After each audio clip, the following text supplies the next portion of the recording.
स्वागत है आपका कैरियर प्लस कोचिंग के ऑनलाइन प्लेटफॉर्म पे। आज हम लोग फरवरी मंथ का इंपॉर्टेंट करंट अफेयर देखेंगे। तो चलिए शुरुआत करते हैं, बढ़ते हैं आज के क्वेश्चन की तरफ। आप लोग वीडियो को लाइक और चैनल को सब्सक्राइब जरूर किया करें, जिससे ज़्यादा से ज़्यादा लोगों तक यह कंटेंट पहुँच सके और आपको भी नोटिफिकेशन मिलती रहे। तो चलिए बढ़ते हैं आज के क्वेश्चन की तरफ। आज का पहला क्वेश्चन कह रहा 38वें सूरज कुंड अंतर्राष्ट्रीय शिल्प मेला 2025 के थीम राज्य कौन से दो भारतीय राज्य हैं। जो ये सूरज कुंड अंतर्राष्ट्रीय शिल्प मेला आयोजित किया गया 2025 में, इसके थीम के दो राज्य हैं भारत के, वो कौन कौन से हैं आपसे पूछ रहा है। राजस्थान और गुजरात, मध्य प्रदेश और उड़ीसा, पंजाब और हरियाणा, केरल और कर्नाटक। तो ये कौन से दो राज्य हैं? मध्य प्रदेश और उड़ीसा, यानी विकल्प बी सही हो जाएगा। ठीक है, चलिए बढ़ते हैं अगले क्वेश्चन की तरफ। फिर कह रहा क्वेश्चन नंबर 2 है, फरवरी 2025 में पेरिस में प्रधानमंत्री मोदी फ्रांस के राष्ट्रपति इमैनुअल मैक्रों के साथ किस कार्यक्रम की सह अध्यक्षता करेंगे। ठीक है, ये फ्रांस के राष्ट्रपति और प्रधानमंत्री मोदी ने किसके साथ किसकी संयुक्त अध्यक्षता की है। जलवायु कार्रवाई शिखर सम्मेलन, एआई कार्रवाई शिखर सम्मेलन, व्यापार एवं निवेश शिखर सम्मेलन, रक्षा सहयोग शिखर सम्मेलन। तो किसके साथ की है? एआई कार्रवाई शिखर सम्मेलन, यानी विकल्प बी सही हो जाएगा। प्रधानमंत्री नरेंद्र मोदी 10 से 12 फरवरी तक फ्रांस और संयुक्त राज्य अमेरिका की यात्रा पर रहेंगे, जिसमें कृत्रिम बुद्धिमत्ता, रक्षा, व्यापार और रणनीतिक साझेदारी पर ध्यान केंद्रित किया जाएगा। पेरिस में उन्होंने फ्रांसीसी राष्ट्रपति इमैनुअल मैक्रों के साथ एक एआई कार्रवाई शिखर सम्मेलन की सह अध्यक्षता भी की, जिसमें नैतिक एआई शासन और वैश्विक नियामक ढांचे पर चर्चा की गई है। ठीक है, विकल्प कौन सा सही हो जाएगा? एआई कार्रवाई शिखर सम्मेलन। अगला क्वेश्चन है, फरवरी 2025 में भारत ने सौर ऊर्जा क्षमता में कौन सा ऐतिहासिक मील का पत्थर हासिल किया। मतलब कितनी सौर ऊर्जा क्षमता? 50 गीगावाट, 75 गीगावाट, 100 गीगावाट और 150 गीगावाट। तो कितना हासिल किया है? 100 गीगावाट, यानी विकल्प सी सही हो जाएगा। भारत ने स्थापित सौर ऊर्जा क्षमता के 100 गीगावाट को पार कर लिया है, जो कि एक ऐतिहासिक मील का पत्थर है और अक्षय ऊर्जा में वैश्विक नेता के रूप में अपनी स्थिति को मजबूत कर रहा है। विकल्प सी सही हो जाएगा, 100 गीगावाट। 7 फरवरी 2025 को भारतीय रिजर्व बैंक ने रेपो दर में कितने आधार अंकों की कमी की है? 10, 25, 50, 75। तो कितने आधार अंकों की कमी की है? 25, यानी विकल्प बी सही हो जाएगा। ठीक है, 7 फरवरी 2025 को भारतीय रिजर्व बैंक ने नीतिगत रेपो दर में 25 आधार अंकों की कमी करते हुए इसे 6.5% से घटाकर 6.25% कर दिया है, जो लगभग 5 वर्षों में पहली बार दर में कटौती की गई है। होगा क्या? इससे लोन जो है वो सस्ता हो जाएगा। चलिए बढ़ते हैं अगले क्वेश्चन की तरफ। 7 फरवरी 2025 को नवीनतम संशोधन के बाद आरबीआई द्वारा निर्धारित नई रेपो दर क्या है? तो अभी बताया आपको कितना है? 6.25। पहले कितनी थी? 6.5%। अब कितनी हो गई? 6.25%, यानी विकल्प सी सही हो जाएगा। कोपरनिक्स क्लाइमेट चेंज सर्विसेज C3S के अनुसार किस वर्ष जनवरी का महीना अब तक का सबसे गर्म महीना रहा?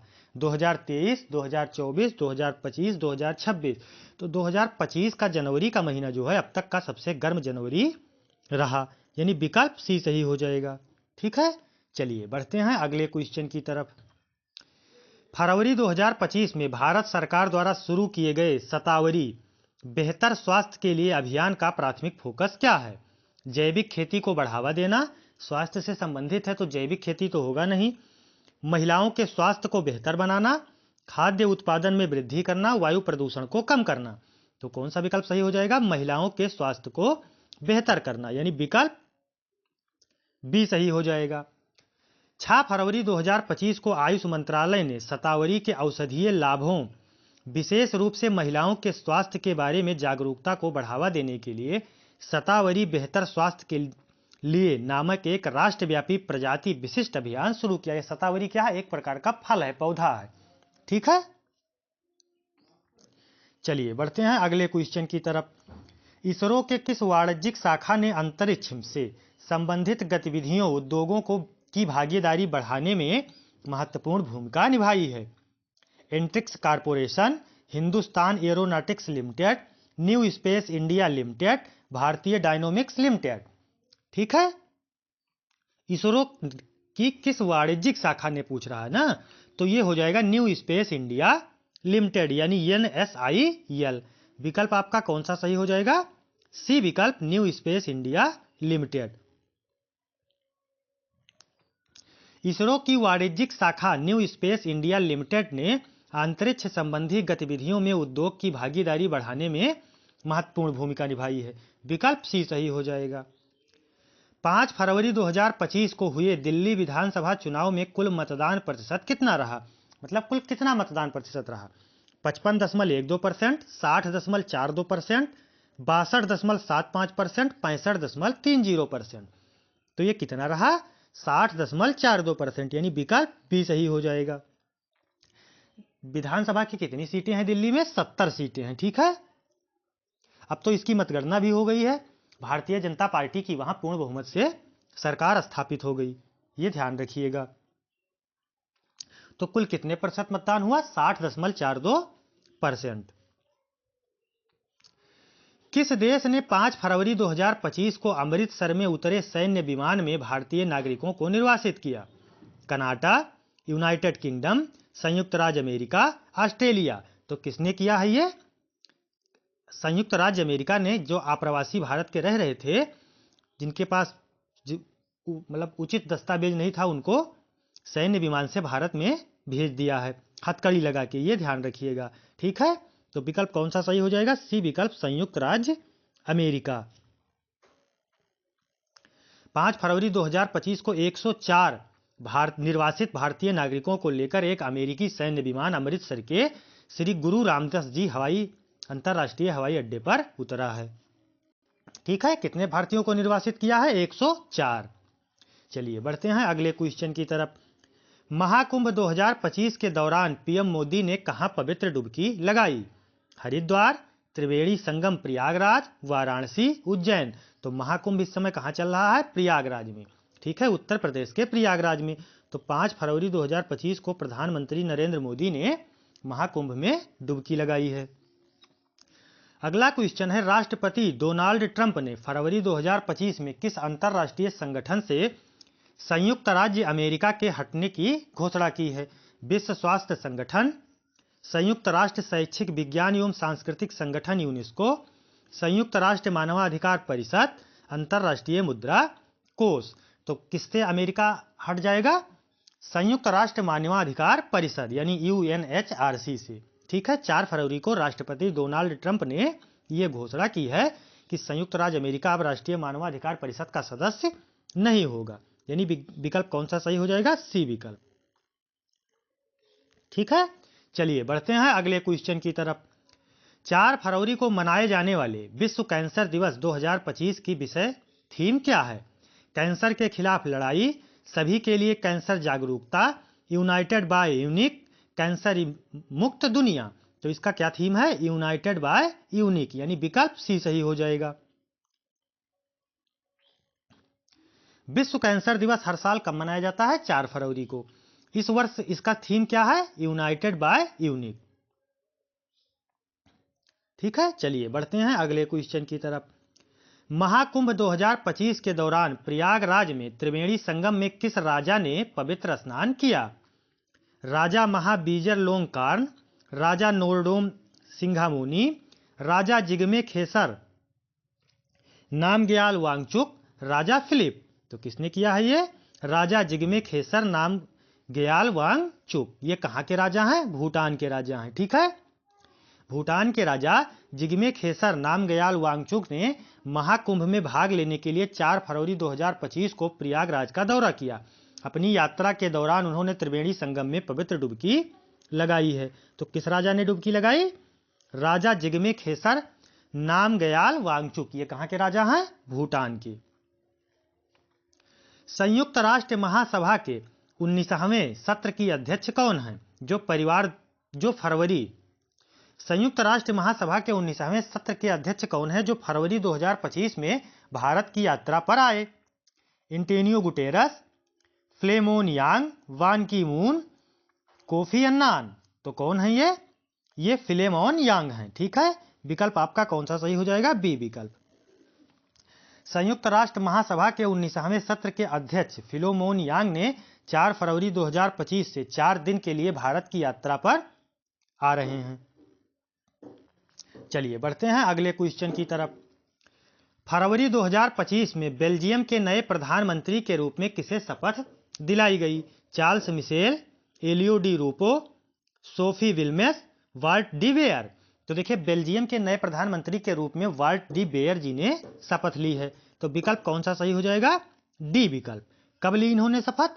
3 फरवरी 2025 को वाल्ट डी वेवर ने बेल्जियम के नए प्रधानमंत्री के रूप में शपथ ली है, यानी विकल्प डी सही हो जाएगा।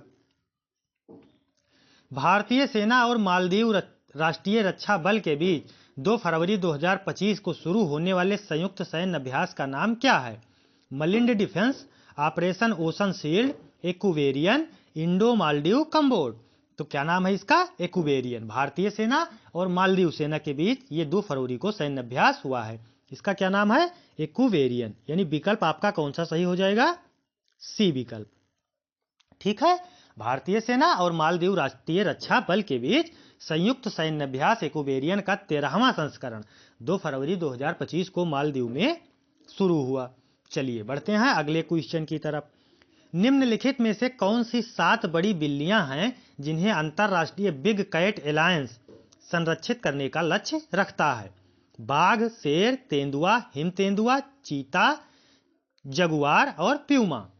बाघ, शेर, तेंदुआ, हिम तेंदुआ, कौगर, ये कौगर और लिंक्स नहीं है, शेर है, तेंदुआ भी है, हिम तेंदुआ भी है, चीता भी है, जगुआर भी है, प्यूमा भी है, लेकिन कगोर इसमें दे दिया तो ये भी विकल्प नहीं होगा। बाघ, शेर, तेंदुआ इसमें लिंक्स दे दिया, ये भी नहीं होगा, यानी विकल्प ये सही हो जाएगा। बाघ, शेर, तेंदुआ, हिम तेंदुआ, चीता, जगुआर और प्यूमा, यानी विकल्प ये सही हो जाएगा। ठीक है, इन 7 बिल्लियों को जो बिग कैट एलायंस है इनको संरक्षित करने का लक्ष्य रखा गया है। ठीक है, चलिए बढ़ते हैं अगले क्वेश्चन की तरफ। 2 फरवरी 2025 को महाकुंभ प्रयागराज में तीसरा अमृत स्नान किस अवसर पर आयोजित किया गया? तो तीसरा अमृत स्नान पहला मकर संक्रांति पर, दूसरा मौनी अमावस्या पर और तीसरा बसंत पंचमी पर, यानी विकल्प बी सही हो जाएगा। 2 फरवरी 2025 को महाकुंभ प्रयागराज में बसंत पंचमी के अवसर पर तीसरे अमृत स्नान के दौरान 2.33 करोड़ से अधिक भक्तों ने संगम में पवित्र डुबकी लगाई है। 2 फरवरी 2025 को नीदरलैंड के बिजक आन जी में टाटा स्टील मास्टर्स 2025 का खिताब किसने जीता? D Gukesh, Vishwanath Anand, R Praggnanandhaa, Vincent Keymer. तो किसने जीता है? ये विश्वनाथ आर प्रज्ञानंद ने जीता है, यानी विकल्प सी सही हो जाएगा। ठीक है, भारतीय ग्रैंड मास्टर आर प्रज्ञानंद ने 2 फरवरी 2025 को नीदरलैंड के बिज आन जी में रोमांचक टाई ब्रेकर में विश्व चैंपियन डी गुगेश को हराकर प्रतिष्ठित टाटा स्टील मास्टर्स 2025 का खिताब जीता। इसी जीत के साथ वे 2006 में विश्वनाथ आनंद के बाद प्रतिष्ठित खिताब जीतने वाले पहले भारतीय बन गए। तो किसने जीता है? ये आर प्रज्ञानंद ने।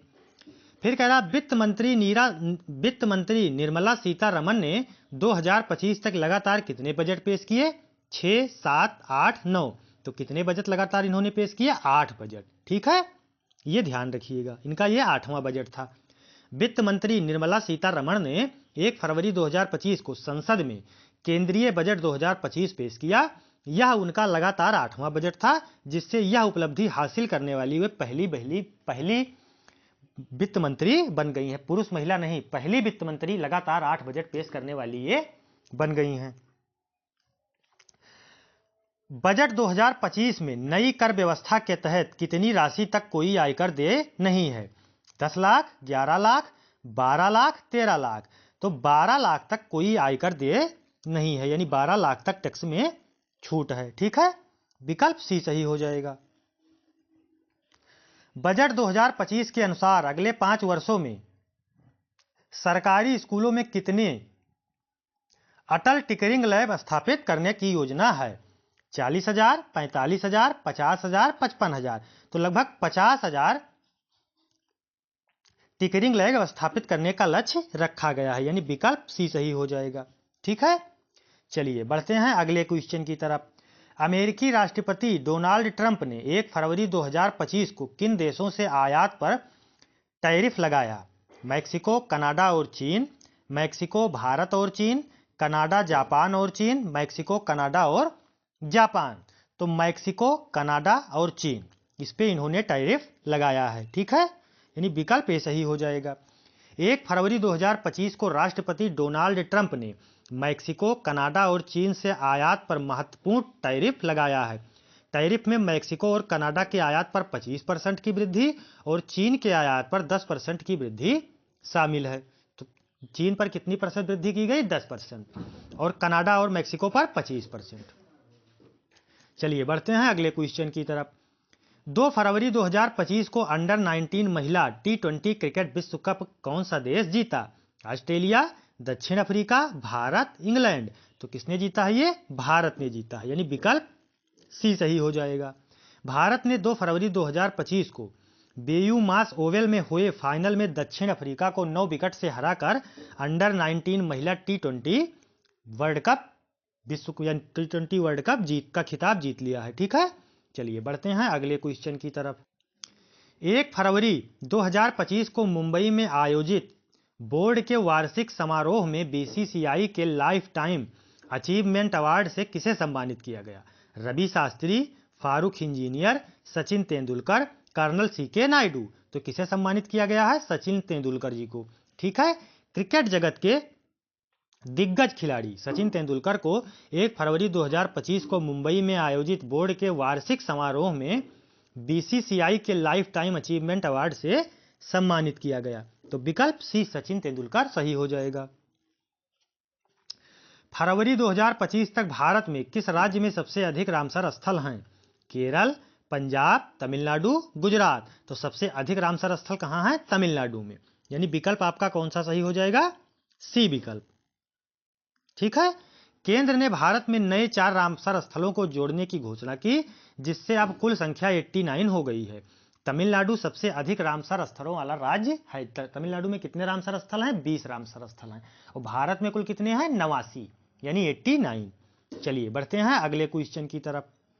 विश्व स्वास्थ्य संगठन WHO ने हाल ही में उच्च रक्तचाप और संबंधित हृदय रोगों से निपटने के लिए क्या सिफारिश की है?